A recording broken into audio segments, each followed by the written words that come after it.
এইকে দুপুর দুপুর ওই দেখো আচার নিয়ে বসেছে, স্নান টান করে আসলো সবে, স্নান টান করে এসে বলে বৌদি আচারের বয়ামটা দাও একটু, আচার খাই। আচার খেতে ইচ্ছা হয়েছে। আর এই আচারটা না দিদি বানিয়ে পাঠিয়েছে বলতে দিদি নিয়ে এসেছিল, এনে দিয়ে গেছে। আর এটা হলো কিসের আচার? আমলকি। আমলকির আচার। তো আমরা তো সচরাচর অন্য টাইপের আচার খাই, আমের, কুলের, তেঁতুলের, চালতার। তো এটা দিদি বানিয়ে দিয়েছে আমলকির আচার। আর এই যে মাম্মা দিকে শুয়ে আছে, ছোটটা ঘুমাচ্ছে। হজমলা খাচ্ছি। ও মাম্মা হজমলা খাচ্ছে, সারাদিন হজমলাই খেয়ে যাচ্ছে, হজমই করে যাচ্ছে।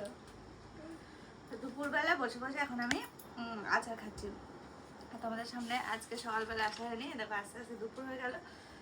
আর স্নান টান করে বসে পড়েছি আচার খেতে। টেস্টটা কেমন বলো? হেবি সুন্দর হয়েছে, খুব সুন্দর হয়েছে খেতে। ভাতের সাথেও খাওয়া যাবে, শুধু মুখে খাওয়া যাবে, এত সুন্দর লাগছে।